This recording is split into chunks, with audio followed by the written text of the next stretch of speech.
আল্লাহ রাব্বুল আলামিন বলেন, ইয়া আইয়ুহাল্লাযীনা আমানু কুতিবা আলাইকুমুস সিয়ামু কামা কুতিবা আলাল্লাযীনা মিন ক্বাবলিকুম লাআল্লাকুম তাত্তাকুন। হে ঈমানদারেরা, তোমাদের উপরে সিয়ামকে ফরজ করা হয়েছে, তার মানে রোজাকে ফরজ করা হয়েছে। তোমাদের পূর্বে যারা অতিবাহিত হয়েছেন তাদের উপরে যেমন সিয়ামকে ফরজ করা হয়েছিল, তোমাদের উপরেও সেই সিয়ামকে ফরজ করা হয়েছে, যেন তোমরা সকলে সিয়াম পালন করে মুত্তাকি হয়ে যেতে পারো। রমজান মানে হচ্ছে জ্বালিয়ে পুড়িয়ে ভস্ম করে দেওয়া। আল্লাহ রাব্বুল আলামিন তার বান্দাদেরকে এই রমাদান দান করেছে। বান্দা সঠিকভাবে রমাদান কারিমে সিয়াম পালন করবে। আগুন যেমন খড়টা পুড়িয়ে ছাই করে দেয়, মানুষ জীবনে অসংখ্য গুনাহ করে, তো মানুষ যখন রোজা রাখবে আগুন যেমন ময়লাকে পুড়িয়ে দেয়, এই রমাদান কারিমের সিয়াম মানুষের গুনাহকে সেভাবে ভস্ম করে দেয়। সুবহানাল্লাহ। এজন্য রমাদানুল কারিমে আমরা সকলে সিয়াম পালন করার চেষ্টা করব। রমাদানুল কারিম আল্লাহ তাআলা সিয়াম পালন করার জন্য আমাদেরকে নির্দেশ করেছে। প্রত্যেকটা কাজের একটা উদ্দেশ্য থাকে। আমি একটা কাজ করতে যাব, সেটা যদি উদ্দেশ্যবিহীন হয় তাহলে সেই কাজ গুরুত্বপূর্ণ হয় না, সেই কাজের কোনো অর্থ হয় না, নিরর্থক। কাজের যখন উদ্দেশ্য থাকবে সেই কাজটা অর্থবহ। রমাদানুল কারিম একটা গুরুত্বপূর্ণ মাস। এই রমাদানুল কারিমেই আল্লাহ তাআলা কোরআন অবতীর্ণ করেছেন এবং এই রমাদানুল কারিমে আমাদেরকে সিয়াম পালন করতে বলা হয়েছে যাতে আমরা মুত্তাকি হতে পারি, আমরা সব দিক থেকে নিষ্কলুষ ব্যক্তি বা বান্দা হতে পারি। এজন্য রমাদানুল কারিম আল্লাহ তাআলা আমাদেরকে দান করেছেন। প্রিয় মুসল্লিবৃন্দ, সিয়াম পালন কাকে বলে? অর্থাৎ আমরা যে রোজা রাখি, রোজা রাখাটা কি মূলত? তো আমরা যতটুকু বুঝি, সূর্য উদিত হওয়া থেকে নিয়ে সূর্য ডুবে যাওয়া পর্যন্ত পানাহার এবং কাম ভাব থেকে বিরত থাকা, এটাকে বলা হয় সিয়াম পালন করা। তো এই রমাদান অনেক গুরুত্বপূর্ণ। রমাদান আল্লাহ তাআলা কেন দান করলেন এবং এর মাহাত্ম্য কি? আল্লাহ রাব্বুল আলামিন বলেন, ইয়া আইয়ুহাল্লাযীনা আমানু কুতিবা আলাইকুমুস সিয়ামু কামা কুতিবা আলাল্লাযীনা মিন ক্বাবলিকুম লাআল্লাকুম তাত্তাকুন। হে ঈমানদারেরা, তোমাদের উপরে সিয়ামকে ফরজ করা হয়েছে, তার মানে রোজাকে ফরজ করা হয়েছে। তোমাদের পূর্বে যারা অতিবাহিত হয়েছেন তাদের উপরে যেমন সিয়ামকে ফরজ করা হয়েছিল, তোমাদের উপরেও সেই সিয়ামকে ফরজ করা হয়েছে, যেন তোমরা সকলে সিয়াম পালন করে মুত্তাকি হয়ে যেতে পারো। সুবহানাল্লাহ।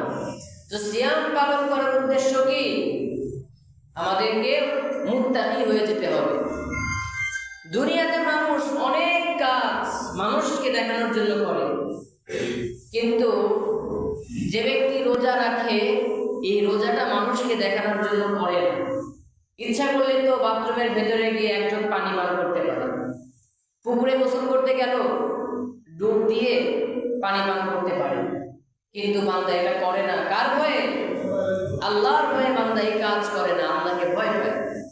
তো এই রোজা মানুষের মাঝে এরকম একটা নিষ্কলুষ হওয়ার আহ্বান নিয়ে আসে। হে বান্দা, আমি তোমার কাছে এসেছি, তুমি অনেক ভুল করেছো, পাপ কাজ করেছো, আমার মাধ্যমে তুমি নিজেকে নিষ্কলুষ করে নাও, পবিত্র করে নাও। শুধুমাত্র আমাদের উপরে যে রমজান ফরজ করা হয়েছে বা রোজা ফরজ করা হয়েছে, বিষয়টি এমন নয়।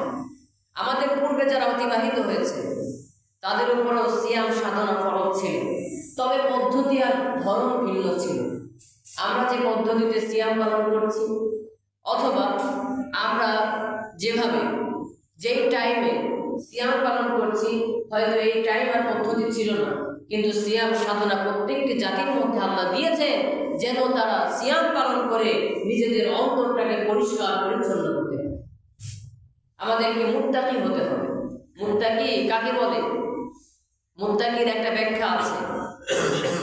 মুত্তাকি মানে হলো যে ব্যক্তি চার দিক থেকে নিষ্কলুষ হবে, যার ভেতরে সামান্য পরিমাণ গুনাহের লেশ মাত্র থাকবে না, যেই ব্যক্তি সব দিক থেকে সমস্ত রকমের গুনাহ থেকে বেঁচে থাকতে পারবে, সেই ব্যক্তি রব্বুল আলামিনের কাছে মুত্তাকি হিসেবে বিবেচিত হবে।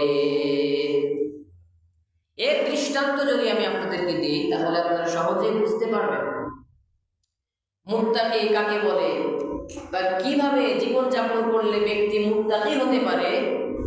এর একটা দৃষ্টান্ত বা নমুনা আমি আপনাদের সামনে পেশ করছি, যেটা আগেও বলেছি।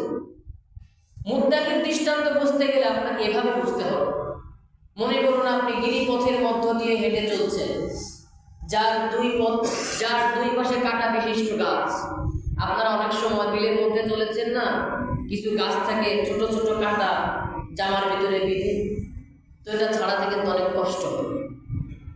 এভাবে আপনি গিরিপথের মধ্য দিয়ে চলছেন, দুই সাইডে কাঁটাযুক্ত গাছ, আপনার জামায় লেগে যাবে। আপনি চলবেন, আপনি এভাবে এই মাঠের ভেতর দিয়ে চলবেন, বিলের ভেতর দিয়ে চলবেন, গিরিপথের মধ্য দিয়ে চলবেন, চারপাশে কাঁটাযুক্ত গাছ থাকবে, একটা কাঁটাও আপনার জামায় লাগবে না। তাহলে আপনাকে কতটা সেফটির সঙ্গে এই মাঠ আর গিরিপথ পাড়ি দিতে হবে আপনাকে বুঝে নিতে হবে। ঠিক তাকওয়া হলো ঠিক এমনই একটা বিষয়। এই দুনিয়াতে আপনি চলাচল করবেন, মসজিদ থেকে বাহিরে যাবেন, গুনাহের দ্বার উন্মুক্ত, বাসার দিকে যাবেন, গুনাহের দ্বার উন্মুক্ত, বাজারে যাবেন, সেখানেও নিজেকে হেফাজত করতে পারবেন না, মাঠে যাবেন, সেখানেও নিজেকে হেফাজত করতে পারবেন না। এই যে চারদিক থেকে গুনাহ আপনাকে জার্মের মতো অ্যাটাক করছে, এই জার্ম অ্যাটাক, এই গুনাহ থেকে আপনি যথাসম্ভব চেষ্টা করবেন আমি কিভাবে বেঁচে থাকবো। যদি পৃথিবীর সব গুনাহ থেকে আপনি বেঁচে থাকতে পারেন আর হয়ে গেলেও আল্লাহর কাছে তওবা করে নিজের জীবনটাকে ধন্য করতে পারেন, তাহলে সেই ব্যক্তিকে মুত্তাকি বলা হবে। তাহলে চার দিক থেকে নিষ্কলুষ থাকতে হবে। এর মানে এই নয় যে আমার দ্বারা ভুল হবে না, আমি তো মানুষ, আমার দ্বারা ভুল হবে। আল্লাহ তাআলা এর জন্যই তো পৃথিবীতে সৃষ্টি করেছেন, আমি ভুল করব আর আল্লাহর কাছে মাফ চাবো, আল্লাহ আমাকে মাফ করে দেবে। তো ভুল করার পরে যে ব্যক্তি আল্লাহর কাছে তওবা করে নিজের জীবনটাকে পরিষ্কার পরিচ্ছন্ন করে নিতে পারে, সে ব্যক্তিকেই মুত্তাকি বলা হয়।